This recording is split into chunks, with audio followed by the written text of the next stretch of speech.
इसी होनी को तो किस्मत का लिखा कहते हैं।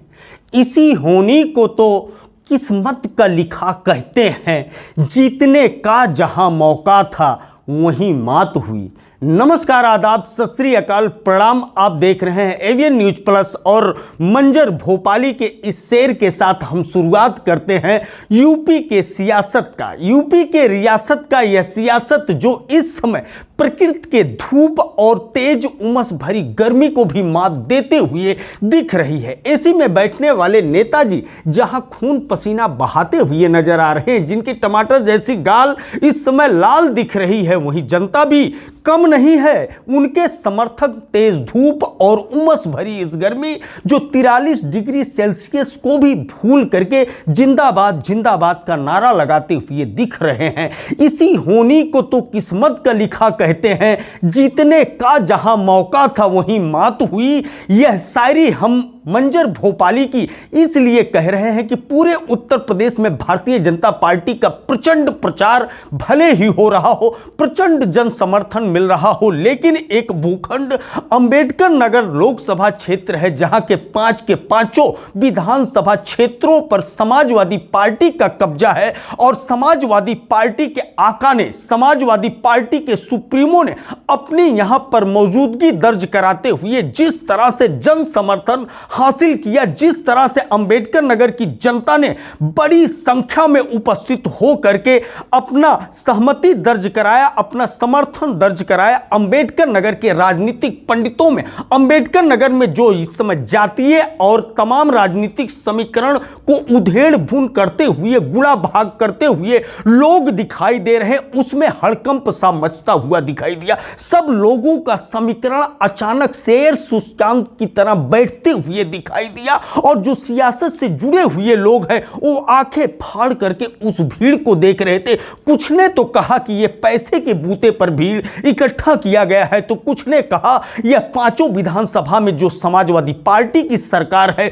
उसकी देन है। बहरहाल मुख्यमंत्री का आगमन हुआ था इसी सियासी जंग में, इसी चुनावी महासंग्राम में, लेकिन उस भीड़ का लगभग 2 गुना भीड़ दिखा करके समाजवादी पार्टी ने न सिर्फ अपने ताकत का एहसास कराया बल्कि दोराहे पर खड़े हुए तमाम मतदाताओं को आकर्षित करने का काम किया। वैसे दोराहे पर कुछ मतदाता खड़े हैं, जैसे राजभर मतदाता, जैसे निषाद मतदाता। इसके अलावा जिस तरह से बहुजन समाज पार्टी का इस समय ग्लैमर डाउन हो रहा है, का इस समय वोट बैंक खिसकता जा रहा है, उसके वोटर यानी दलित वोटर भी दोराहे पर खड़े होते हुए दिखाई दे रहे हैं। उन पर डोरा डालने का काम हो रहा है। कहीं राजभर इलाके में राजभर नेता की मौजूदगी हो रही है जो केंद्र से या प्रदेश से आ रहे हैं, तो कहीं पर मौर्य समाज को आकर्षित करने के लिए मौर्य नेता यहां पर पहुंच रहे हैं, तो कहीं पर निषाद वोट को हंसियाने के लिए निषाद नेता, सब मिलाकर के जातीय समीकरण अंबेडकर नगर में फिट करने के लिए जातीय नेताओं को ला करके यहां पर वोट बैंक पर डाका डालने का काम किया जा रहा है। किस तरह से समाजवादी पार्टी का कल भीड़ रहा, जिस तरह से समाजवादी पार्टी के समर्थकों में जोश देखा गया, जिस तरह से समाजवादी पार्टी के नेताओं की बाँछें खिलती हुई देखी गई, उसको देख करके अब यह सहजता से अंदाजा लगाया जा रहा है कि समाजवादी पार्टी सत्ता को भले ही पूरे प्रदेश में या देश में टक्कर न दे सके, लेकिन अंबेडकर नगर में बड़े मजबूती के साथ ताल ठोकते हुए दिखाई दे रही। गजब का भीड़ था, गजब का जनसैलाब था। 43 से 44 डिग्री सेल्सियस का टेम्परेचर, वो भी धूप में उनके कार्यकर्ता और समर्थक जमे हुए थे। जैसे हेलीकॉप्टर दिखाई दिया, जैसे समर्थकों के अंदर ऊर्जा का इस तरह से संचार हो रहा हो कि वह जीत का एहसास दिला रहे हैं अपने सुप्रीमो को।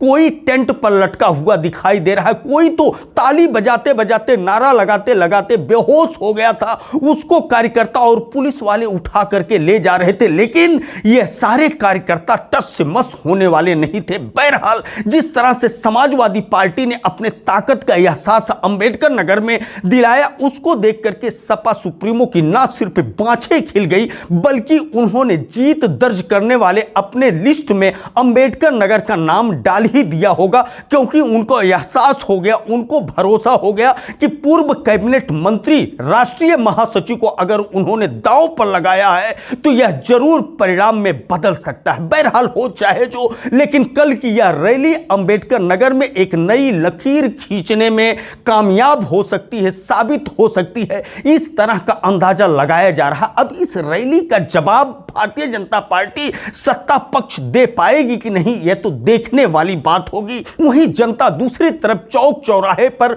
बैठ करके, होटल रेस्तरां में बैठ करके, या कभी किसी से मुलाकात होती है तो कुशल क्षेम बाद में पूछा जाता है, भैया आप कैसे हो, आपका परिवार कैसा है, यह बाद में पूछा जाता है। अब तो एक आम बात हो गई, जब कोई दोस्त किसी से मिलता है या नात बात रिश्तेदार मिलता है तो सबसे पहले यही सवाल होता है कि आपके क्षेत्र में क्या चल रहा है, जीत किसकी होगी, आपके यहां माहौल किसका दिख रहा है, सपा का, बसपा का या भाजपा का।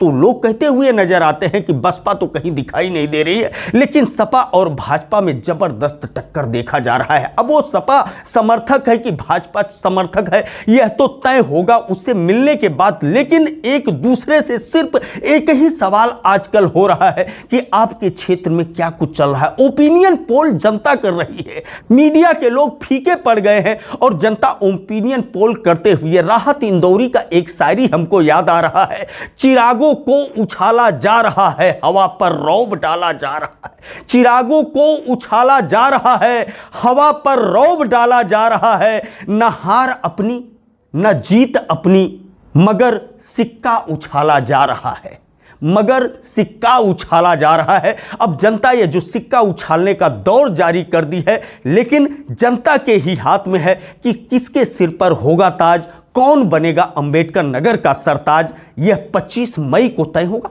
हो चाहे जो, सपा जीते या भाजपा जीते या बसपा जीते या कोई निर्दलीय जीते, लेकिन आप अपने मताधिकार का प्रयोग जरूर करना। लोकतंत्र के महा उत्सव में आप अपनी भागीदारी जरूर जताना और यह बता देना कि इस देश, इस क्षेत्र के विकास में जो प्रतिनिधि तय किया जा रहा है उसमें हमारी भी मजबूत सहमति है। एवियन न्यूज प्लस के लिए ज्ञानेंद्र पांडे, ज्ञानी, अंबेडकर नगर।